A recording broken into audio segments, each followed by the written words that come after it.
guys, welcome to the first of many video vlogs. This is kind of a business series on how to actually get your shop up and running if you're going to be opening up a new location as an automotive or maybe a tire wheel shop here in Alberta or Canada. Some of these things will most likely be able to transfer over to other provinces. Some of them won't because of the provincial and the municipal laws and some of the differences in probably your zoning for your locations and stuff like that. But for the most part, most of the general business knowledge I think you'll easily be able to use in regards to any location, even if you're not in Canada. But I think this will be super helpful for you if you're looking at actually opening up a wheel and tire shop. I'm going to kind of go through the different processes. This is my first time actually opening one up. I'm super thankful that I have partners that already have rim and tire shops, so they're actually kind of walking me through it. So it's kind of giving me the opportunity to pass on the knowledge to you guys. So right now I'm actually headed towards my new location in Grand Prairie. But this is going to be kind of like a step-by-step on how to get your shop up and running. I have done some of the steps prior to, but I'll obviously do a refresher in this video or in a couple videos down from this guy. So first thing off the bat is going to be finding a location and doing some good market research.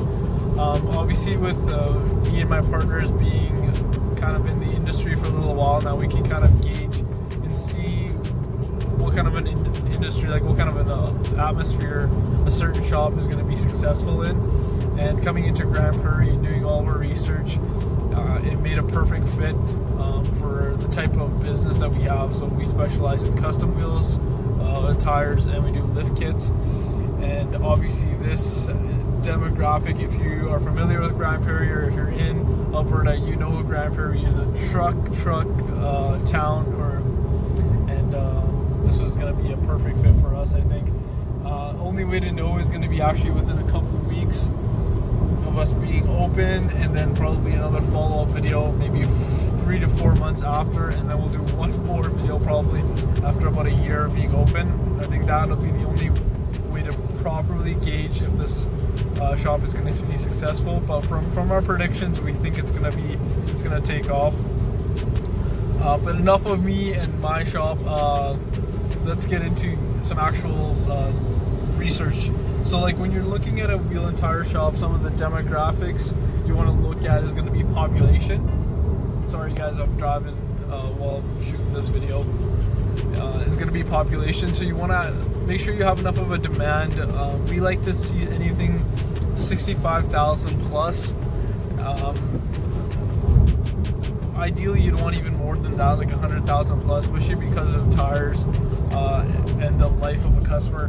Sometimes takes, sometimes it could be up to 1 to like 3 years for them to come back for that same vehicle. That being said, they might have a couple other vehicles they might be coming in and getting rims and tires for. Plus, people are always selling or upgrading their vehicles or downgrading their vehicles, buying meters and stuff too. So people are always looking for wheels and rubber for all that stuff too. But yeah, doing a really good market research and figuring out if the population is going to be actually sufficient for your new shop, I think is going to be a big make or break. That being said, we've actually had success with even smaller shops that have less of a population, but taking into consideration the market research we did was the demographic in and around the area. The population made up for it because that was the biggest town. I won't disclose that location just because it's it's not one of my shops, and I don't know if that owner would want this information disclosed, so I'll just keep it confidential. But that being said, smaller towns that are in and around that might go to a major city that might not have a huge population like 40,000-50,000, but has a surrounding population of a lot of people, that could be very helpful for you too. To the fun step, this is kind of like a 2-in-1. So ideally you want to get in contact with a realtor that's going to be in that city if you're going to be moving, or if you're already in that city, maybe you have a realtor that specializes in certain types of commercial property, and start the search. start the search early. I'm telling you guys, this step, I think I overthought it, and trying to find a location that fits everything that you want. It's super difficult, especially if you're looking at a location in a prime location. And you know, there's so many different factors that play into it, like the landlord, the zoning, you know, the actual location itself, and if it's going to make sense for your business. But I think the biggest thing is trying to get a head start on trying to find locations. If you know you're going to be finding a shop here or you're going to be getting into a shop within the next couple months, 6-7 months, 3 to 4 months, honestly, I couldn't make it more important to get on it and find a realtor that's really good and starts looking for shops right away, because I'm telling you, it's a process and it takes forever.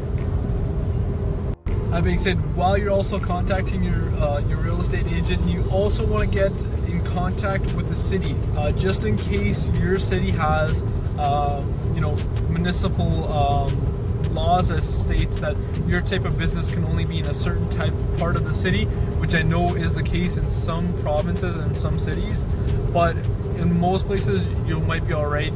You should be already pretty much be able to pop up a business anywhere. But that being said, I can't guarantee that only your real estate agent and your actual municipality will be able to actually confirm that to you. So get in contact with a realtor and get in contact with the city to figure out what location or what area is going to be the best fit for you guys and your business. Alright guys, so once you start looking for your location and you've already contacted the city, so you know what, you have a good idea of what type of property is going to work for you and what kind of a location.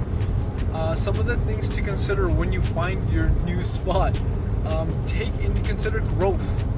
You don't know, like, you know, best case scenario, you want to make sure that in the future, if your business starts booming and you guys get busier and busier, you make sure you have enough room for inventory, for you know, extra hoists, you know, employees, sales desk, and area in the front. These are kind of the things that get overlooked, I think, when you're looking at a location, especially if it's your first location. I think that's a big thing, is making sure that you have a potential to grow into your location, because that is a common issue that we've had in some of our locations, is where if we find a spot that's perfect as a startup shop, but it ends up being something that we end up outgrowing very, very quick.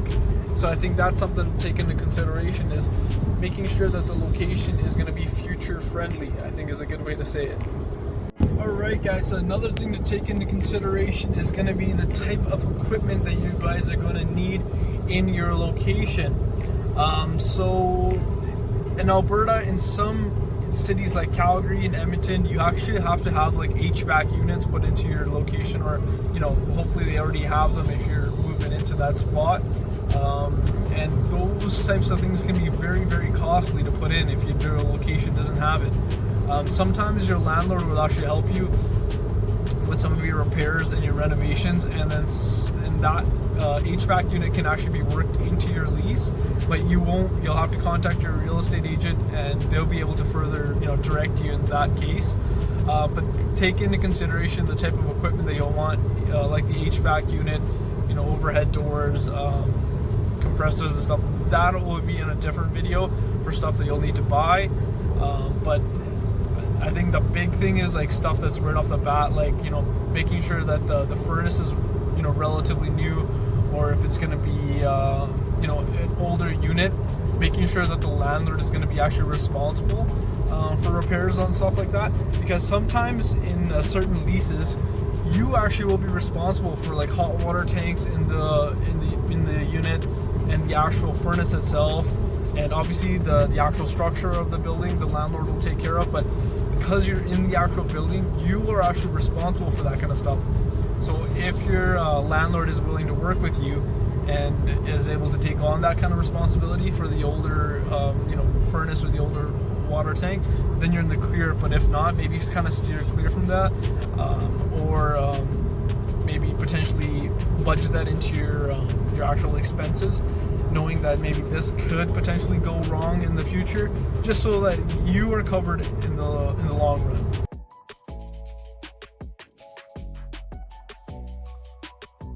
What's up, guys? I'm back, a little bit cleaned up. Just had a meeting with some of the contractors. Hey, you know what? Let's go show you guys the new building. Let's go check it out. It just finished raining here. Looks like the guys just put some fresh pavement down. But here's the building here, guys. Check it out. Obviously still has the lock boxes on there. Alright guys, so yeah, we are in the building. So obviously, as you guys can tell, no renovations or anything have been started yet. This will probably be a good video on how to actually find a good contractor to make sure that you're not going to get ripped off. You know, making sure that you use somebody that's trustworthy. Turn the lights on in here. It looks pretty basic, pretty beat up. Some random room in here. Literally a random room. I don't know, maybe some sort of storage. And then where all the magic will be happening. It's been a long time coming, guys. This is super exciting. So we got lots of storage space up there in the mezzanine. Got the 2 washrooms right there. That's probably just like the furnace. And they used to actually cut countertops actually in this building before we ended up purchasing it or leasing it, I guess. But super cool, man. Lots of space here. I don't know if we'll end up outgrowing this spot quick, but it is a lot of space, I think. If you guys can tell outside there. So what we would like to do is renovate this bathroom, and this bathroom we would like to also renovate and make handicap accessible, and then cut a door out here that goes actually into the showroom. We would like to potentially have a small office built out right here in this area right here. Maybe bring this area out a little bit, maybe with a cutout.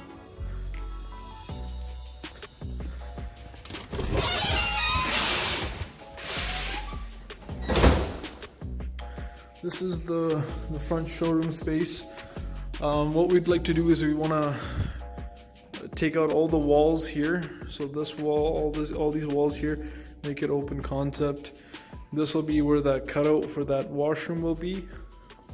There'll be a big sales counter right here. Flooring, we'll need drywall. The roof, probably do drywall on the roof. Pod lighting, paint.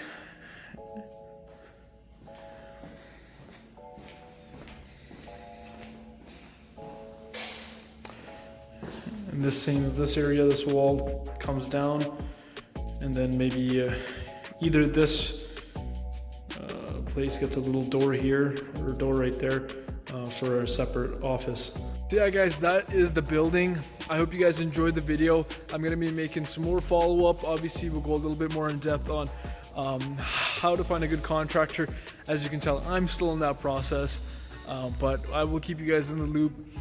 Give you guys some of the input from my experienced partners, and tune in for the next one.